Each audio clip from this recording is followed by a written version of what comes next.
নমস্কার বন্ধুরা, আমি সুপ্রিয়া। আমার সুপ্রিয়া রান্নাঘর চ্যানেলে আপনাদের সবাইকে অনেক অনেক অনেক ওয়েলকাম। কেমন আছেন আপনারা সবাই? আশা করি খুবই ভালো আছেন। আজকে আমি আপনাদের সঙ্গে যেই রেসিপিটি শেয়ার করব, সেই রেসিপিটি সবারই খুব চেনা। আপনারা সবাই একবার না একবার এই রেসিপিটি বানিয়ে খেয়েছেন, কিন্তু আমি কিভাবে এই রেসিপিটি বানাই আপনাদের সঙ্গে সেইটাই শেয়ার করব। কুমড়োর ছক্কা খেতে তো সবাই খুবই পছন্দ করেন। লুচি, রুটি, পরোটা সব কিছুর সঙ্গেই অসম্ভব কম্বিনেশনের এই কুমড়োর ছক্কা খুব সহজেই আপনারা বানিয়ে ফেলতে পারবেন। প্রথমেই আমি এখানে 500 গ্রাম কুমড়ো নিয়েছি। কুমড়োটাকে ছোট ছোট করে ডুমো ডুমো করে কেটে নিয়েছি। ঠিক যেই পরিমাণ সাইজে কুমড়োটি কেটেছি, তার অর্ধেক সাইজে ছোট ছোট করে আলুগুলোকে কেটে নিয়েছি। কুমড়োটা যেহেতু খুব সহজেই সেদ্ধ হয়ে যায় তাড়াতাড়ি, তার জন্য তার তুলনায় আলুটা আমি একটু ছোট রেখেছি। আর এখানে কি কি মশলা নিয়েছি দেখে নিন। সাদা জিরে, 5 ফোড়ন, আদা, চিনি, শুকনো লঙ্কা, একটা তেজপাতা ও একটি কাঁচা লঙ্কা, নিয়েছি টমেটো। আর এখানে নিয়েছি আমি 2 মুঠো পরিমাণ কাঁচা ছোলা। ছোলাটাকে আমি 6-7 ঘন্টা আগে থেকে ভিজিয়ে রেখেছিলাম।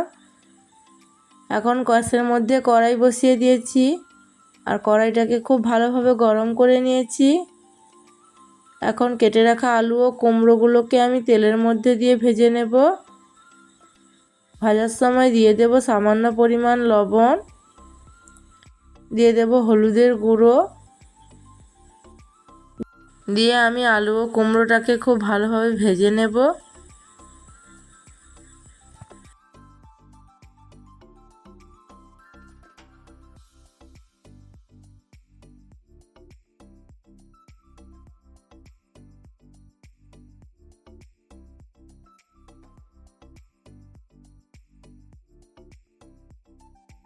দেখুন বন্ধুরা, আমি 5 মিনিটের মতন ঢাকনা দিয়ে রেখেছিলাম, আর এখানে দেখুন আলু ও কুমড়োগুলো ভালোভাবে ভাজা হয়ে গেছে।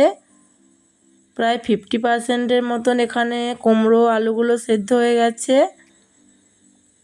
এখন আমি সামান্য নেড়ে চেড়ে তুলে নেব। খুব বেশি সেদ্ধ করা যাবে না, তাহলে কুমড়োগুলো ঘেঁটে যাবে। এই জন্য প্রায় 50%-এর মতন সেদ্ধ করে আমি তুলে নেব।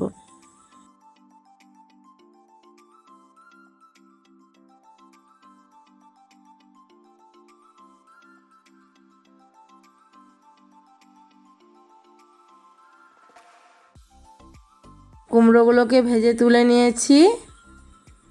এখন কড়াইয়ের মধ্যে আবারও সামান্য পরিমাণ তেল দিয়ে দেব।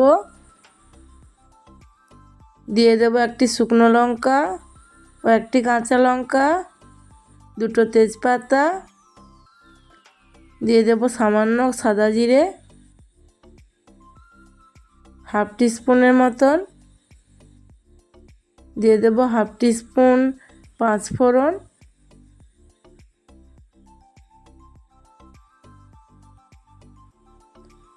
দিয়ে হালকা করে ভেজে নেব যতক্ষণ না পর্যন্ত ফোড়নের থেকে একটা সুন্দর স্মেল বের হচ্ছে, ততক্ষণ পর্যন্ত আমি ভেজে নেব। ফোড়নটা আমার ভাজা হয়ে গেছে। এখন দিয়ে দেব আদা বাটা, দিয়ে আদা বাটাটাকেও ভালো করে ভেজে নেব তেলের সঙ্গে।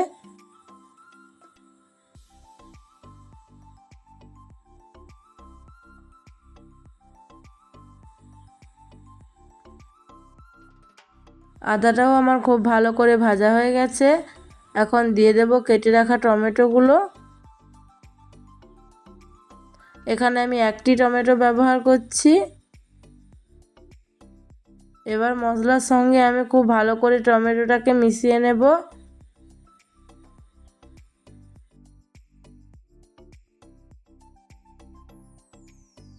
টমেটোটাও আমার খুব ভালোভাবে ভাজা হয়ে গেছে। এখন দিয়ে দেব আমি শুকনো লঙ্কার গুঁড়ো। শুকনো লঙ্কার গুঁড়ো এখানে আমি ছোট একটা টিস্পুনের 1 টিস্পুন ও সামান্য একটু ব্যবহার করেছি। দিয়ে দেব হলুদের গুঁড়ো, দিয়ে একটু সামান্য নেড়ে নেব।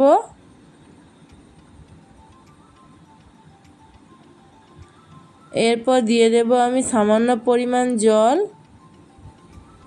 জলটা না দিলে মশলাটা পুড়ে যাবে, যার জন্য সামান্য পরিমাণ জল দিয়ে মশলাটাকে খুব ভালোভাবে কষিয়ে নেব। যতক্ষণ না পর্যন্ত মশলার থেকে তেল ছেড়ে এসছে ততক্ষণ পর্যন্ত খুব ভালোভাবে কষিয়ে নিয়েছি।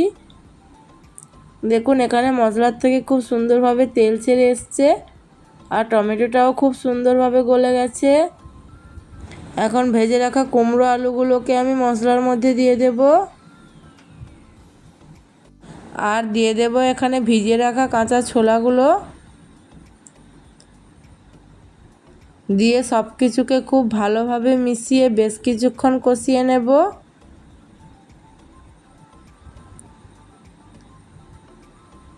এমনিতে কুমড়ো তো আমি খেতে খুবই পছন্দ করি, তবে কুমড়ো দিয়ে নানান ধরনের রেসিপি বানিয়ে খেলে খুব একটা মন্দ হয় না, খেতে খুবই ভালো লাগে সবার। সব কিছু খুব ভালোভাবে কষানো হয়ে গেছে। এখন সামান্য পরিমাণ জল দিয়ে দেব, প্রায় 1 বাটির মতন জল দিয়েছি আমি। খুব বেশি জল দেওয়ার প্রয়োজন নেই, কেননা যেহেতু আমি 50%-এর মতন ভেজে নিয়েছিলাম কুমড়ো আলুটাকে।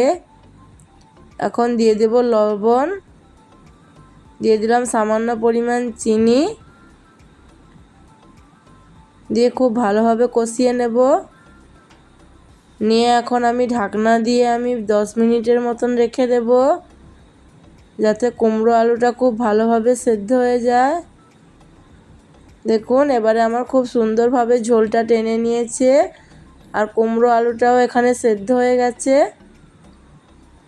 রান্নাটা আমার প্রায় কমপ্লিট হয়ে এসছে। নামানোর আগে সামান্য গরম মশলার গুঁড়ো ও 1 চামচ ঘি দিয়ে দিলেই আমার আজকের এই রেসিপিটি কমপ্লিট। বন্ধুরা, কুমড়োর ছক্কা বাড়িতে এরকমভাবে একবার বানিয়ে খেয়ে দেখবেন, অসম্ভব ভালো খেতে হয়। নিরামিষের দিনে এই রকম কুমড়োর ছক্কা আর সঙ্গে যদি লুচি পরোটা হয় তাহলে তো কোনো কথাই নেই। আমার আজকের এই রেসিপিটি যদি আপনাদের ভালো লেগে থাকে অবশ্যই ভিডিওটিতে একটি লাইক করবেন আর কমেন্টে জানাবেন আপনারা কীরকমভাবে কুমড়ো ছক্কা বানিয়ে থাকেন। আর আমার চ্যানেলে যদি নতুন হয়ে থাকেন আপনারা, তাহলে অবশ্যই আমার চ্যানেলটিকে সাবস্ক্রাইব করে পাশে থাকা বেল আইকনটি অন করে দেবেন, তাহলে আমার নিত্য নতুন ভিডিওগুলো আপনাদের কাছে খুব সহজেই পৌঁছে যাবে। আজকের মতন এই পর্যন্ত, আবার দেখা হচ্ছে নতুন কোনো রেসিপি নিয়ে আপনাদের সঙ্গে। ততক্ষণে সবাই ভালো থাকবেন, সুস্থ থাকবেন।